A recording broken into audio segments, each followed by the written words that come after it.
Hey everyone, and before we get started with this week's show, I want to disclose something to you guys. This week's guest is Gat Caperton. Gat is the owner of Gat Creek. Gat Creek is our new sponsor. Now, Gat's not coming on the show because he is a sponsor. Gat's coming on the show because, like all our other guests, Gat has a great, amazing, interesting story of perseverance and overcoming, and that's why he's on the show this week. Now, enjoy the show. What's the secret to life? And the answer was, getting knocked down 7 times and getting back up. When I heard that, I was like, that's exactly right. I've won a lot more battles for just showing up every day than I have for being smarter or stronger or wiser than someone else. And I think that basic tenacity is just wildly valuable. And I think having gone through such a, crummy 3 or 4 years of trying to keep a business alive, I have more confidence now that the next time I get knocked down, I want to figure a way to get back up. Hey everyone, this is Rod Cate, and welcome to this week's episode of Rocket Motivation, brought to you by Gat Creek, award-winning solid Appalachian wood custom furniture, handmade right here in America. This week's guest was 29 years old when he bought a wood furniture manufacturer in the small town of Berkeley Springs, West Virginia. He borrowed 90% of the purchase price and had everything he owned in the company. It did well for the initial 5 to 6 years. Just after he borrowed more money to expand the operations, the bottom fell out. By 2006, China had taken over manufacturing of wood furniture sold in the USA. Then in 2008, the financial crisis hit. Things looked bleak. Most wood furniture manufacturing in the United States shut down. This week's guest did not shut down. He's going to tell you his story of survival, perseverance, and dealing with adversity, not only for his own financial survival, but more importantly, for his employees, many of whom have been furniture makers all their lives. 3, 2, 1. Gat Caperton, welcome to Rocket Motivation. Fantastic. Great to be here. I'm a big fan. It's an honor to be with you. All right, man. And another disclosure about Gat. Gat and I have been friends for a long time. Gat and I both went to Davidson College together back in the late 1980s, and I've been fortunate to have Gat as a friend for so long, and I'm looking forward to Gat telling you guys his story. So Gat, let's start with, let's bring everybody up to speed and kind of set the stage. Where are you now in your life with your family, where you live, the business, kind of, catch us up. We've been relatively fortunate through this whole COVID thing because when you lock everybody up and make them stay home, they buy more and more furniture. So we right now have a really fortunate, great business. It's a busy business. I have 3 daughters that are in college, so it's a great time to have a busy business because I get to pay plenty of tuition. I got a cool wife that's, that I talked into moving from Chicago to West Virginia 25 years ago, which was one of my great selling jobs. She's still around, so it's fantastic. All right. So now, Gat, tell us about Gat Creek. Tell us about the business, what it does. I grew up in the woods. I grew up in West Virginia. And played in the woods. The greatest playground in the woods in the world is the forests. Always liked that kind of stuff, enjoyed wood. And when I got done with college, I began working with a manufacturing company and ultimately found a small furniture factory that made furniture out of West Virginia hardwoods. And to me, that was kind of special. So I became a furniture manufacturer. Gotcha. I know, Gat, you graduated 2 years after me in 1999. I know you worked in Chicago. You got your MBA from the University of Chicago at night. But tell us about your life at that time, focusing on how it was or why you became interested in purchasing a small manufacturing company. Growing up, my dad had a small insurance brokerage, and it was kind of a family business. And I always thought that was pretty cool. And I was always interested in going to business like that. When I was in Chicago, I worked for a diversified group of manufacturing companies. And I was a kid. I was in my 20s. And I'd walk in and out of these factories, and I was the only kid that was in these factories that had gone to college. A, it was cool to me because I really like tactile things that you can get a hold of and feel and put your hands with. And second, that people just weren't really doing it. And to me, it seemed like the biggest opportunity was doing something like that other people weren't. I always like, whenever there's a big trend, you try to find the eddy, you try to find the small counter trend. And to me, that seemed like a little counter trend that could be cool and fun. And so I started, I was working full time. I was going to school at night, and I had a great job. And it kind of seemed like me, the way to graduate and succeed at the job I was in was to do my own deal and buy a small little company, and I thought a manufacturing company would be the way to go. And through the various searches, I found a small little factory in Berkeley Springs, West Virginia. It was owned by a guy named Tom Seeley, and it was cool. We always joke when I was a kid, or my dad would say to me, he's like, this guy's interesting. We cut down trees in West Virginia, send in North Carolina, buy the furniture back. He's doing value-added manufacturing in West Virginia. That's kind of cool. I said, exactly. It's, we kind of want to be a maker. You like to make things and be able to do it with resources that are literally in your backyard. I said, that'd be great. So I kind of pursued that. I literally cold called Tom Seeley to try to get in to speak with them. And I got through to him and eventually bought the business from him in a leverage buy. Well, and let's talk about that. So how did you learn about Tom Seeley and his furniture business? When I was in college, my dad decided to run for governor and became the governor of the state of West Virginia. And during campaigns, how he saw Tom Seeley's and met and walked to the factory. And that's where he came across and found out that, there was someone actually building furniture. Tom was 75 years old. I was young. I actually took a day off of work and saw the facility and said, geez, this is something that I would really love to do one day. Would you ever be interested in selling a business like this? And he was interested. He was 75 and wanted to retire and didn't want to sell to a corporation. He kind of cared about the people who work there. And I said, if you finance me, I'm going to move the community. I'll run in a way you'd be proud of. He said, well, that really sounds good to me. And we ultimately, it takes 6 months, a year. We put a deal together and I bought the business second week in January in 96, got married, moved, did like all the top stress things you could do in 1 year. So it's kind of cool. Right. Now, when you bought Tom Seeley's furniture business, did you know anything about the furniture business? I did not. I had some good manufacturing background, but I didn't know furniture. There's a couple assumptions when you tell someone that you're a wood furniture manufacturer or run a wood furniture manufacturing company. First is they assume you're crazy, and that's right. The second, they assume that you were either born in the business or you were like a shop jock. You're did really well in shop class, and neither. So my dad sold insurance when I was growing up. And in shop, I went to high school. I actually had a great shop class. I had like a super teacher, taught people how to do all kinds of crazy stuff. And I was a B student, really a C student. And actually, at one point in time, about a year after I bought the business, I actually ran my old shop teacher. I was at a wedding in Philadelphia, walking through a lobby of a hotel, and all of a sudden, Mr. Brown says, Gat, how you doing? I look over and I see my shop teacher. I said, Mr. Brown, how'd you remember me? I wasn't one of your good teachers, one of your good students. And my wife was like, we just got married. And he walks up and goes, oh, Gat, and pats me on the shoulder and says, I get a kid like you every couple of years.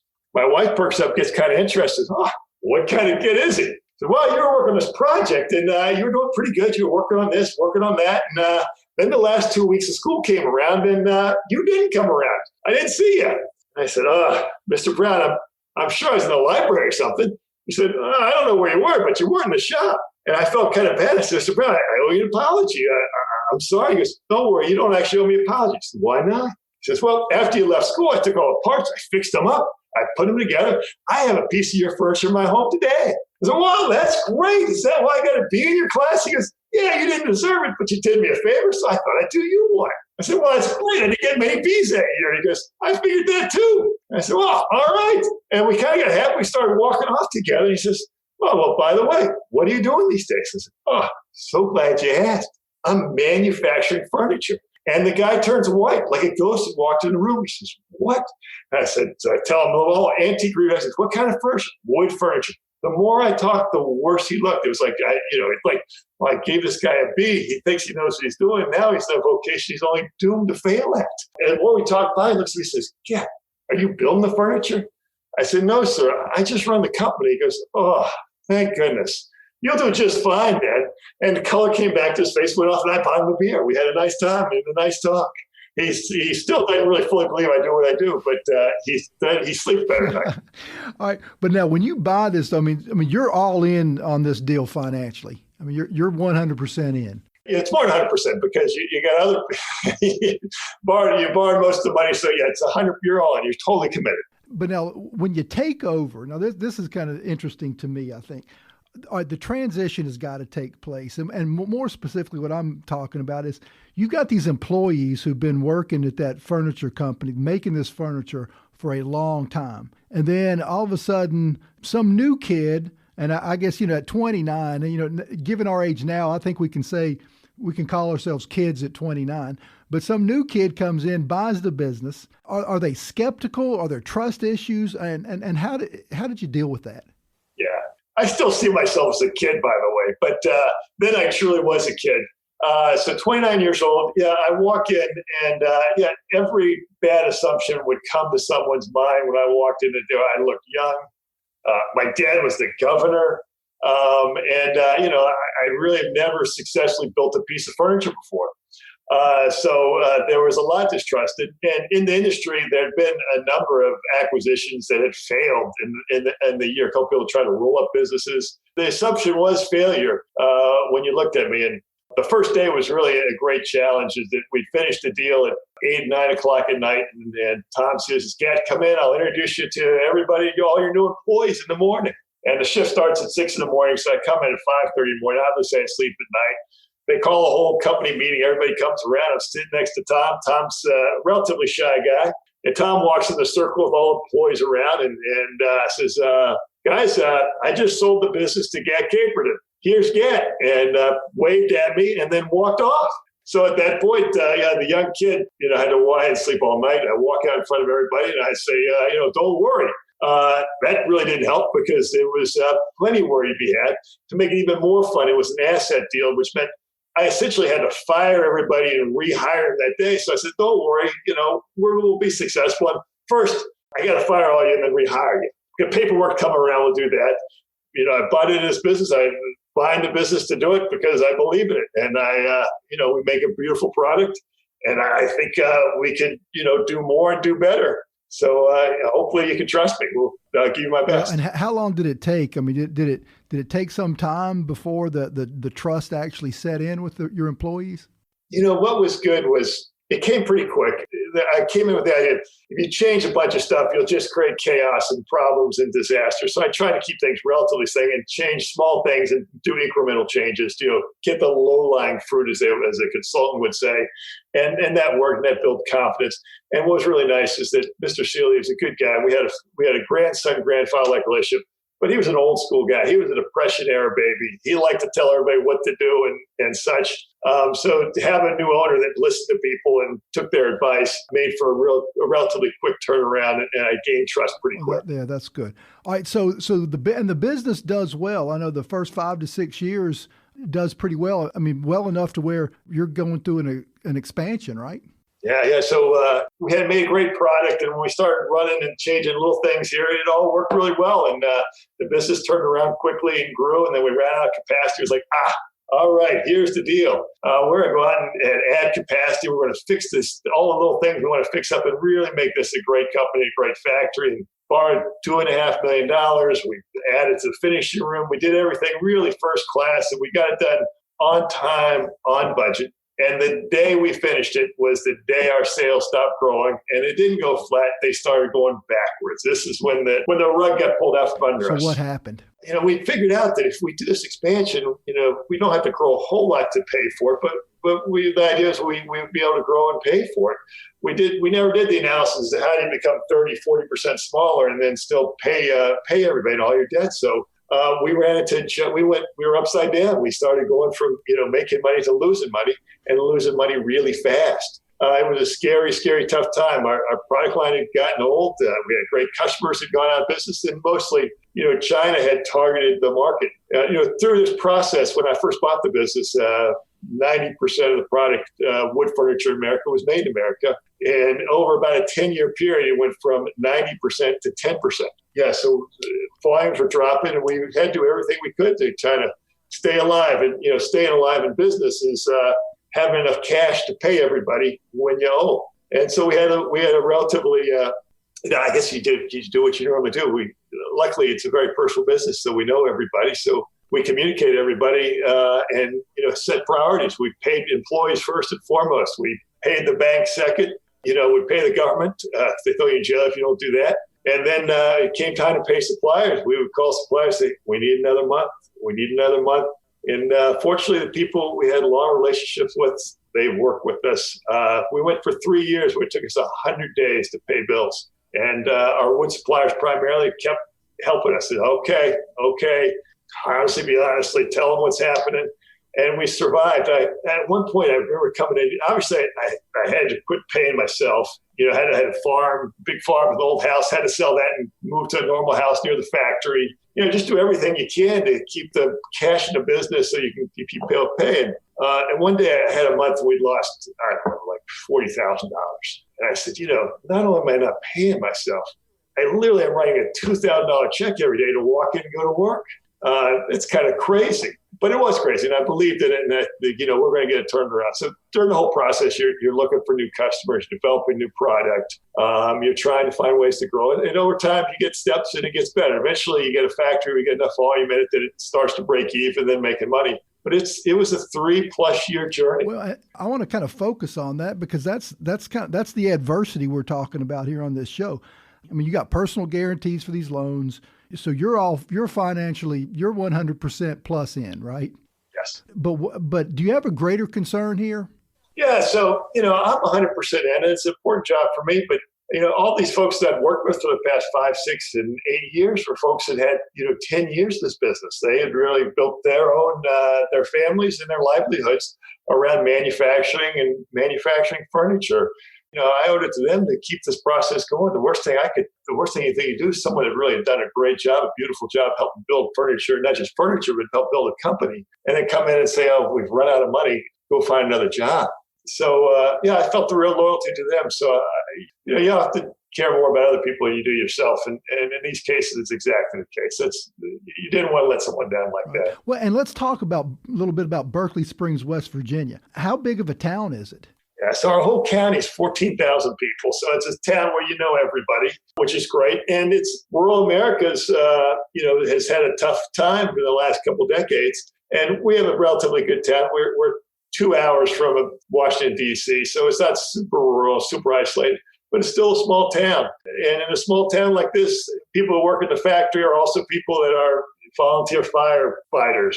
They're teaching Sunday school. It's a real fabric of the community. This is an area that there's actually been a lot of jobs, so we've always had to be very competitive. And the key for us to have a great job, we really want the employer choice. That meant to really have a lifestyle type of business where we worked, early in the morning until 2:33 in the afternoon, so people could, be with their kids in the afternoon. We try to really have a family-oriented operation. We're all raising families, and when suddenly there's no job to be had, it's real. It's tough. And needless to say, that's a bad economy. You can't just go down the street and pick up another job and keep going. It's people were fully invested, and they deserve to be able to keep coming to work. Right. And is Gat Creek one of the largest private employers in Berkeley Springs? Yeah, we win that prize. So we are the largest private employer. The school system beats us, but otherwise we're in first place. Second place is Sand Mine. Third place was like a hotel or like a little inn. So we're the big guys in town. Big fish, small pond. Now, did the employees realize what dire straits the company was in during this time period?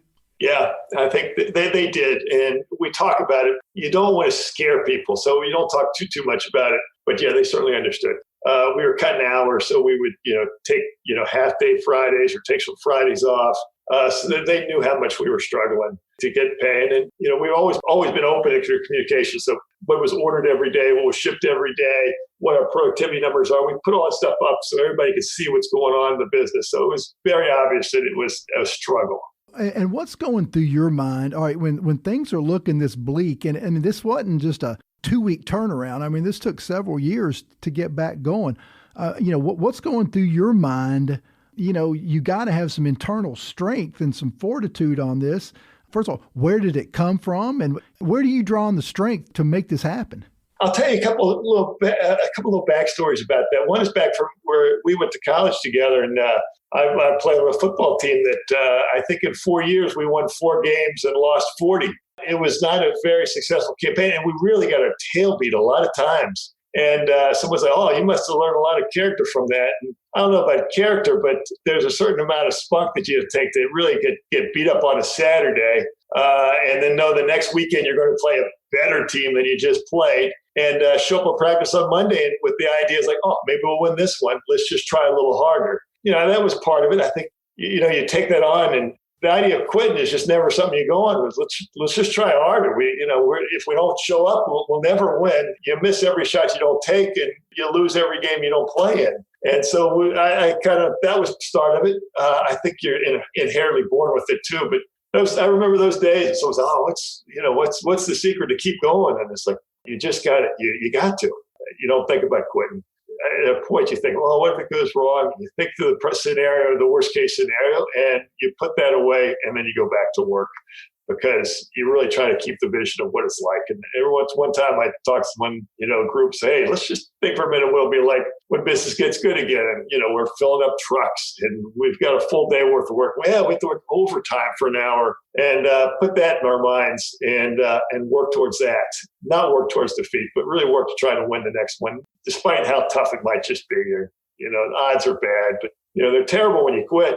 When you keep going, you always have the chance of being better. Right. Well, was giving up ever an option for you? It never was. I think, in a business, at some point in time, the bank calls you or a supplier calls you and says you're out. And, maybe you don't have a choice at that point in time, but we had a nice relationship with that. And I remember finally at one point the business got good again. And my dad said, geez, Gat, I'm really, really proud of you. It was hard. I could tell it was hard. You never quit. And I looked at him funny. He says, what are you looking at me like that for, Gat? I said, I didn't know that was an option. He goes, what do you mean? I said, you mean I could have quit? If I would have thought of that, I might have done that instead. And he said, yeah, that's right. That's why I'm proud of you. You want to keep going. And I'm glad you did. And aren't you glad? I'm like, yeah, of course. I'm glad I did. For people who work here, and I talk a little about my suppliers too. We have a personal relationship with our suppliers. Those folks who run businesses too. They relied on us much like our employees did. And so it's important and exciting to do to work with them. One of the great stories to talk about our suppliers is one point in time we were part of a group that won a settlement with the U.S. government for China dumping one-bedroom furniture into our country. And part of that settlement, we also get paid out of a portion of the tariffs. And so it's a multi-year kind of deal. Suddenly one day we get from the government, just as business was starting to get a little better, starting to turn around, we got a check from the government, a settlement check for the anti-dumping, effectively from tariffs from China. And it was a big check. It was $500,000, a little over that. And my controller comes to me and says, Gat, what do you want to do with this? And I looked at it and it was kind of cool. I felt it and said, oh, that's a real check. Holy cow. And I looked back at her and I said, what we got to do? We got to pay everybody. She said, what do you mean? I said, I know we owe $500,000. Let's just sit down and pay everyone today. We'll get even. She said, you want to do that? I'm like, absolutely. So we sat down and we spent a day writing $520,000 worth of checks. Deposited one and sent out like 30 or some checks to folks that we owed. And our lumber suppliers that we owed 100 days to pay, all those folks, we got to be current with them. And it was like so exciting. I slept well that night, smile on my face. About a week later, I didn't call any of these people. I just paid them. And about a week later, I started getting phone calls. So my largest lumber supplier calls me up like in a panic. Says, Gat, everything okay? I said, yeah, things are good. He goes, well, I just got a check from you. I said, yeah. Because it's like for everything you owed me. And are you going out of business? Like, no. We found some money and we owed you money, so we're paying you. I said, well, that's great. There's really not a problem. You're still going to be building furniture. I can't.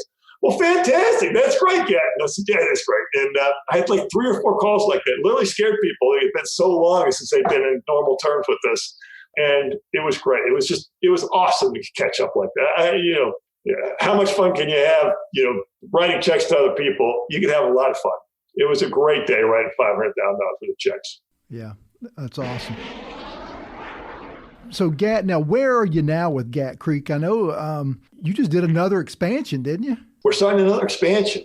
One of the dreams you'd have is one of the dreams I had back in the tough days, like, one day we'll have all the sales we can handle and we can just, make furniture and then make money and then we'll go hang out at the bank, like go to the second floor of the bank like we're big shots. And there's in the whole industry, and we've had a little more success than average, but the whole industry's had a real bump in the last, since the lockdown stopped and people are staying at home and buying furniture. We're also, the demographics are good. There's 10 million more millennials than there are Gen Xers, and the millennials are finally old enough to buy furniture. And so things are trending well, and a factory's full.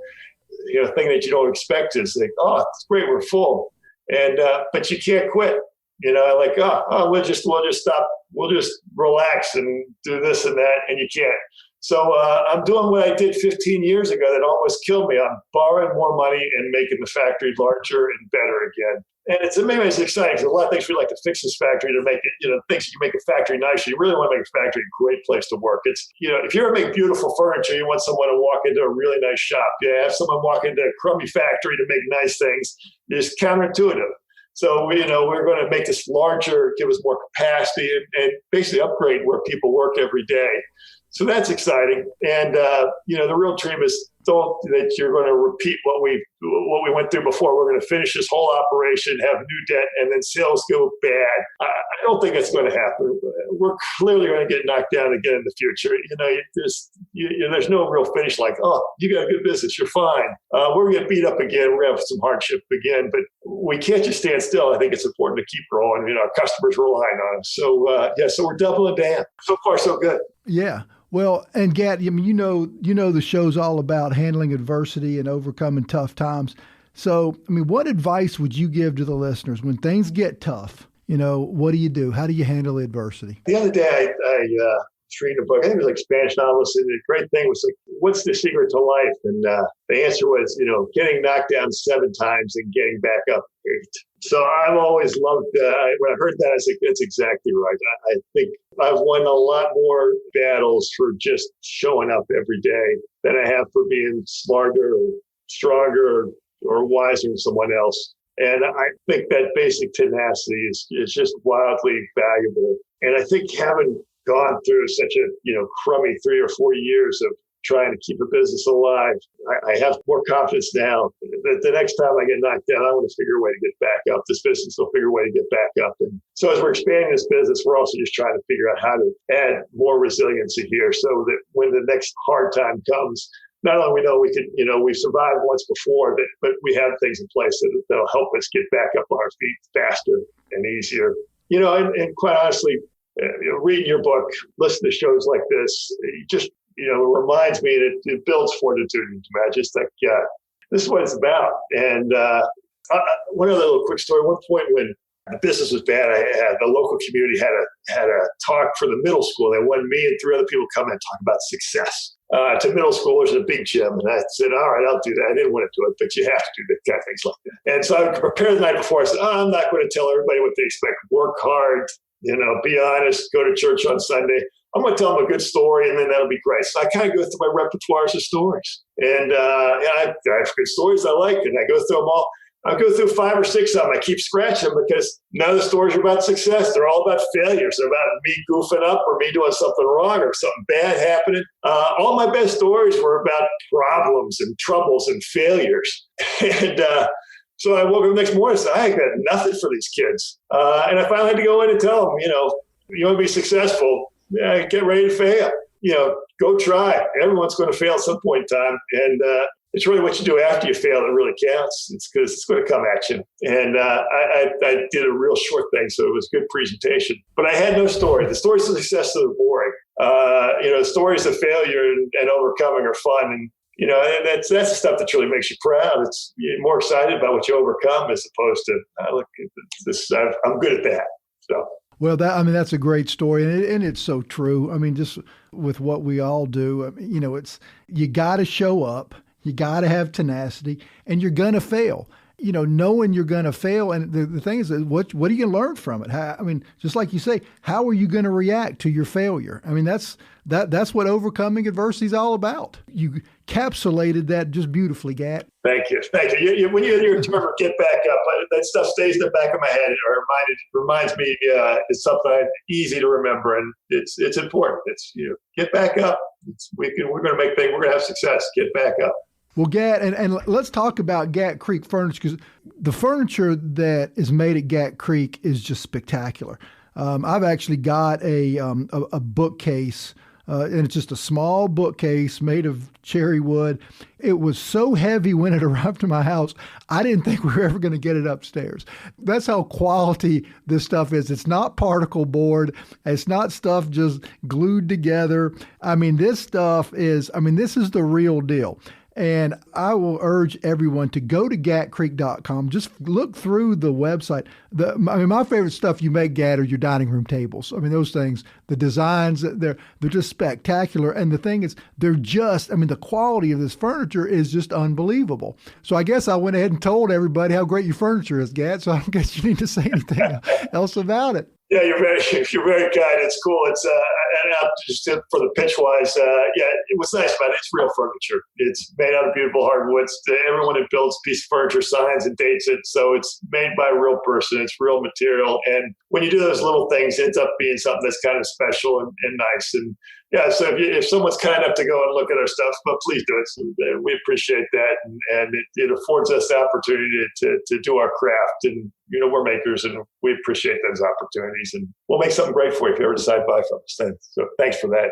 Appreciate that interest. Well, there's no doubt that whatever you make is going to be spectacular. But anyway, all right, so Gat, I do this on all the shows because you never know what you're going to say. I like to give the guests the parting shot. I mean, anything that we hadn't talked about that you think the listeners, when it comes to dealing with adversity, you already talked about, failing and the importance of getting back up after, but any other words of wisdom before we go? I love stories. My dad told me one time, never give a speech, just go tell a story. And have an opportunity to listen to a podcast like this is really great storytelling and great listening. I've gotten a lot of motivation. I just listen to your work and your other guests. That's always fun, and it's nice I get so much, I get a chance to learn from other people and other people's stories. It's just so valuable. It's been really exciting the last few weeks and the last few months having a chance to hear your work and have a chance to do that. And we all have good stories. I appreciate the folks taking time to share them, and I appreciate people taking time to listen because you do get good stuff out of it. Good motivation. Well, Gat, thanks so much for coming on the show. I mean, it's been a thrill for me, not only because you're such a great friend, but I think your story here is just, people can get a lot out of this story of overcoming. It's very inspirational, motivational to me. And once again, thanks so much, Gat. Thank you. I'm going to give you an additional little story for what else you can add. But staying back to the furniture story is the furniture business. When 15 years ago, when business was tough, and 10 years ago, it was really interesting. Is that people would look at me as a furniture manufacturer and say, "Geez, when are you going to close that factory and go to China? When are you going to import? When are you going to do that?" No one's going to build furniture in the United States in the future. And, we kept doing it. We thought it was a manufacturing company and we wanted to build stuff. We're makers. And today it's the world's changed. And thank goodness for it. Today, people tend to appreciate things that are made in the United States. They tend to appreciate things made from natural wood. It's funny, but people are really nicer these days than they were before. There's appreciation in this country for American-made things and for quality-made things that we really didn't have in the times past. And that's been one of the kind of grateful things through the story. It's been really fun to see is really our country's interest in itself again and craftsmanship, and little companies like this that are in small communities making stuff really help build up what America is about. And people appreciate that more than they used to. And that's been a real treat. Something that's kind of a parting shot that I really say thanks to. That appreciate the country really kind of thinking like that these days. It wasn't always that way. Once again, thanks so much, Gat. Hey, this has been fun. Thank you, buddy. This was a special episode for me because I've got such great respect for Gat Caperton, and I'm glad to be able to call him a friend. I try to follow the advice of surrounding yourself with great people. Gat is one of those people. This week's episode is in the books. Next week's guest is Jennifer Berry. She's going to tell us her story of dealing with the loss of her daughter Caroline to a rare form of childhood cancer. See you next week.